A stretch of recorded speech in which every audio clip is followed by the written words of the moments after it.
A sharp, uneven beep slices through the hospital room, loud enough to feel inside the chest. A man stands frozen beside the bed, his hand wrapped tightly around a white cane. He doesn't move. He doesn't blink. He can't see the small body lying in front of him, but he can hear every breath struggling to stay alive. BP is dropping, a doctor says. Get ready, a nurse replies. The blind billionaire's jaw tightens. His expensive suit is perfect. His control is not. Talk to me, he says calmly, but his voice shakes. Is my child still here? No one answers right away. Silence fills the room, heavier than noise. Outside the glass wall, a small girl presses her hand to the cold surface. She is 10 years old, thin, quiet, invisible to everyone rushing past. Her clothes are simple, faded. Her eyes follow the chaos inside, not with fear, but with understanding. She knows this sound. She has heard it before. The billionaire turns his head slightly as if he senses someone there. He doesn't know who she is. He only knows the air feels different. Who's there? He asks. The girl's voice is soft when she answers. Someone who's watching. He exhales sharply. Watching doesn't help.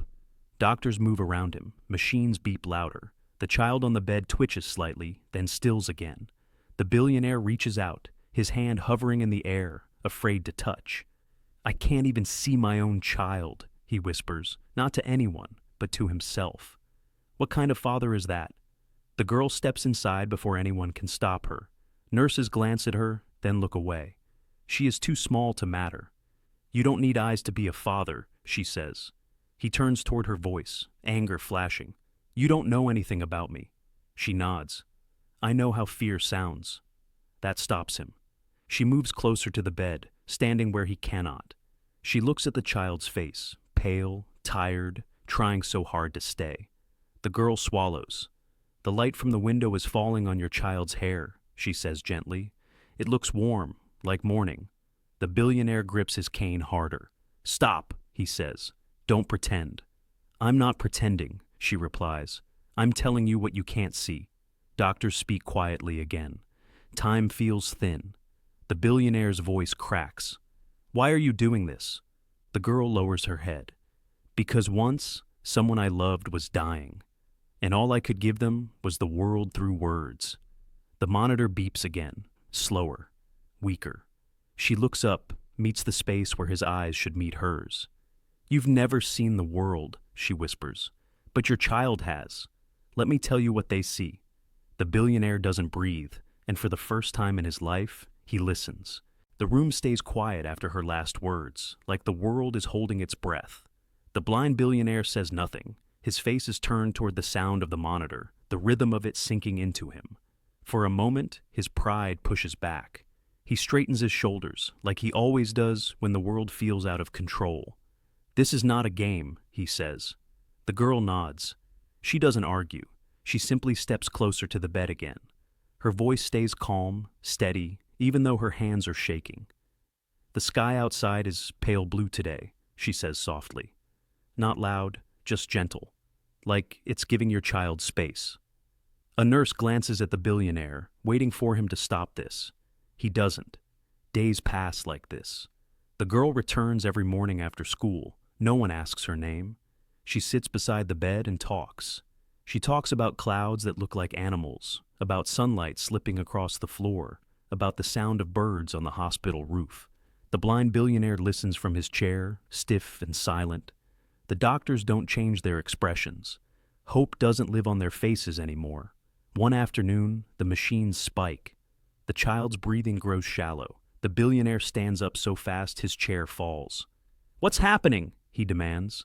A doctor hesitates. That hesitation says everything. The girl reaches for the billionaire's sleeve. He flinches, but doesn't pull away. Hold on, she whispers, more to the child than to him. Then she starts talking again, faster now, like words can build a bridge. There's a park near my house, she says. The grass there is bright green. When you lie down, it tickles your arms. The sun makes your eyes squint, but you don't want to look away. The billionaire closes his eyes. Tears slide silently down his face. I used to describe things like this to my mother, the girl says, voice trembling for the first time. She couldn't get out of bed. I told her about colors so she wouldn't feel trapped. He turns toward her. Did it save her? She shakes her head. No. The machines beep louder. But it made her feel alive, she continues, until the last moment. Something breaks in him then. Not loudly, quietly. He sinks back into the chair, covering his mouth with his hand. What color is hope? He asks suddenly. The girl thinks for a second. Yellow, she says, like light you can almost touch. The child stirs, a small movement, almost nothing. The monitor steadies for a moment. Doctors rush forward again. Orders are shouted. The billionaire grips the edge of the bed. Don't stop talking, he whispers to the girl, desperation naked in his voice. Please. She leans in, eyes never leaving the child. There's a man, she says softly, holding his child. He can't see them, but he's stronger than fear. The screen flashes, silence crashes into the room, and for the first time, the billionaire understands. He is seeing everything through her eyes, just as everything begins to slip away. The silence does not last long, but it feels endless. Then, a sound, soft, weak, alive. The monitor's line rises again. A nurse exhales sharply. A doctor steps closer, eyes fixed on the screen. He's stabilizing, she says, careful not to promise too much. The blind billionaire doesn't move. He is afraid that if he breathes, the moment will break. His hands tremble over the bed until they finally find something real, his child's fingers, small and warm. The girl stays beside them. Her voice slows now, gentle again. The light is back, she whispers. Not bright, just enough. Hours pass. The machines no longer scream. They hum. The kind of sound that lets people sit down. The child sleeps. The billionaire lowers himself into the chair. The strength drains out of him all at once. He covers his face, and this time he doesn't hide the tears. I built an empire, he says quietly. I owned buildings, streets, skies. But I never knew what the world looked like. The girl looks at him. Now you do. No, he says. Now I feel it. Morning comes slowly. Warm sunlight fills the room. The girl describes it out of habit, then stops. She realizes something is different. The billionaire is smiling. Days later, the child breathes on his own. Weak, but real. Doctors begin using words they haven't used in weeks. Recovery. Time. Hope. The girl stands at the doorway, ready to leave. Her part is done. The billionaire hears her footsteps. Wait, he says. She stops. I never asked your name. She tells him, simple, soft. I want to help you, he says. School, home, anything. She shakes her head. I don't need money. He pauses. Then what do you need? She thinks. Keep seeing, she says, even when it hurts. Weeks later, the billionaire stands alone outside. He lifts his face to the sun. He cannot see the colors, but he knows them. Yellow, warm, alive. Somewhere nearby, a child laughs. He smiles. Because a poor child once taught a blind man something no fortune ever could.